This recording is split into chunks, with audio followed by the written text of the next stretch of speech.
Assalamualaikum warahmatullahi wabarakatuh. Salam sejahtera, Om Swastiastu, Namo Buddhaya, salam kebajikan.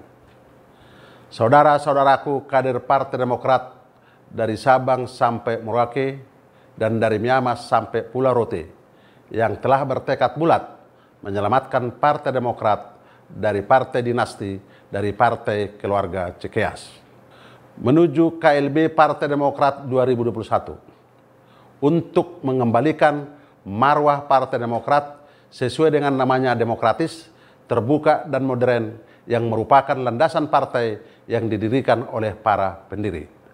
Sekali lagi, bukan partai dinasti, oligarki yang mengarah pada tirani. Saudara-saudaraku kader Partai Demokrat, pejuang Partai Demokrat, secara khusus pengurus partai, Dewan Pimpinan Pusat, Dewan Pimpinan Daerah, Dewan Pimpinan Cabang, dan organisasi sayap di seluruh Indonesia, dan sekaligus pemilik suara yang kami banggakan dan kami cintai.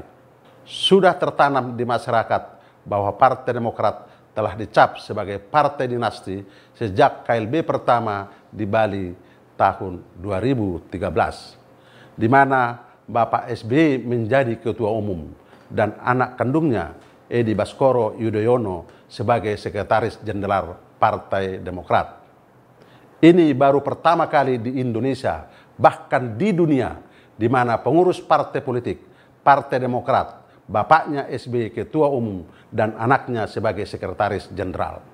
Sejatinya SBY telah melakukan pengingkaran kepada fakta sejarah lahirnya Partai Demokrat. Fakta sejarah yang benar bahwa sejak Partai Demokrat diaktekan di notaris oleh 99 pendiri partai di Jakarta, kemudian gayung bersambut bermunculan para pendiri Partai Demokrat di seluruh provinsi dan kabupaten kota di seluruh Indonesia. Mereka saling bahu-membahu berjuang meloloskan verifikasi KPU sehingga Partai Demokrat menjadi partai peserta pemilu 2004. Saya dan para pendiri beserta para senior partai adalah pelaku sejarah Partai Demokrat. Saya menyatakan bahwa di dalamnya perjuangan para kader dari Sabang sampai Merauke bersusah payah, bekerja keras, tidak mengenal lelah dan waktu untuk bekerja bersama-sama meloloskan Partai Demokrat pada verifikasi KPU sehingga menjadi peserta pemilu 2004. Demi Tuhan saya bersaksi bahwa SBY tidak berkeringat sama sekali, apalagi berdarah-darah, sebagaimana pernyataannya di berbagai kesempatan.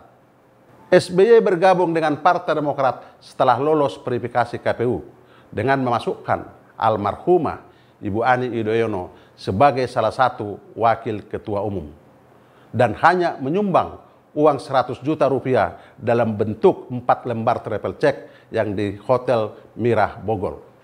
Pak SBY setelah mundur dari kabinet Ibu Megawati baru muncul pada acara Partai Demokrat di Hotel Kinasi di Bogor, di mana saat itu saya ketua panitianya. Ini menegaskan bahwa SBY bukanlah pendiri Partai Demokrat. Saudara-saudaraku kader Partai Demokrat di seluruh tanah air, siapakah orang yang pernah mengkudeta Partai Demokrat? Mari kita buka fakta sejarah. Pada saat Anas Urbaningrum terpilih sebagai Ketua Umum Partai Demokrat secara demokratis pada Kongres kedua di Bandung tahun 2010. Dalam perjalanannya, Anas Urbaningrum tersandung masalah hukum, namun belum status tersangka.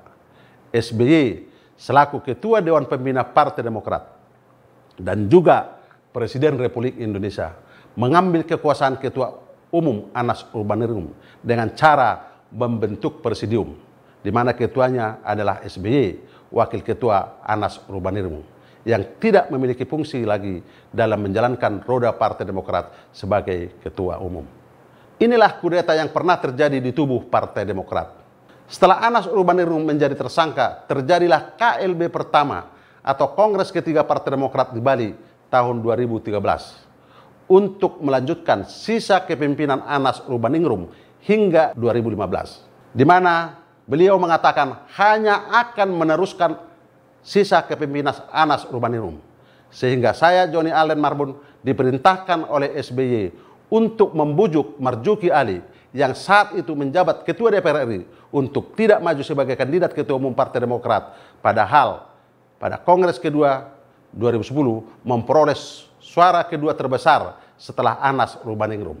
Pada Kongres keempat 2015 di Surabaya, SBY merekayasa jalannya Kongres agar dia menjadi calon tunggal sebagai Ketua Umum Partai Demokrat. Inilah bentuk pengingkaran janjinya terhadap dirinya sendiri dan para kader Partai Demokrat di seluruh tanah air. Yang paling meresahkan para ketua DPD dan ketua DPC seluruh Indonesia adalah membuat peraturan organisasi yang mengamputasi hak DPD dan DPC dengan mengambil iuran anggota fraksi DPRD Provinsi dan DPRD Kabupaten Kota untuk sebahagian disetor kepada Dewan Pimpinan Pusat dan hak-hak penentuan pemilihan kepala daerah tanpa ada pertanggungjawabannya. Selanjutnya, pada Kongres kelima 15 Maret 2020 di Senayan, Jakarta, kembali SBY merekayasa tata cara Kongres tidak sesuai sebagaimana mestinya. Pembahasan dan penetapan tata tertib acara tidak dilakukan, di mana salah satu isinya membahas syarat dan tata cara pemilihan Ketua Umum. Selain itu, tidak ada laporan pertanggungjawaban dari Ketua Umum SBY. Setelah pidato Ketua Umum SBY, peserta Kongres yang tidak punya hak suara diusir keluar arena Kongres. Semestinya seluruh peserta Kongres memiliki hak bicara, padahal hak suara hanya digunakan pada saat pemilihan Ketua Umum atau perbedaan pendapat. Selanjutnya, SBY mendesain ketua-ketua DPD seluruh Indonesia untuk mendeklir AHY menjadi Ketua Umum. Itulah yang mereka sebut aklamasi.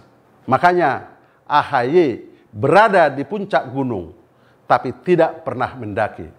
Oleh sebab itu, AHY selaku Ketua Umum tidak tahu cara turun gunung, sehingga bapaknya SBY yang saya hormati menjadi turun gunung.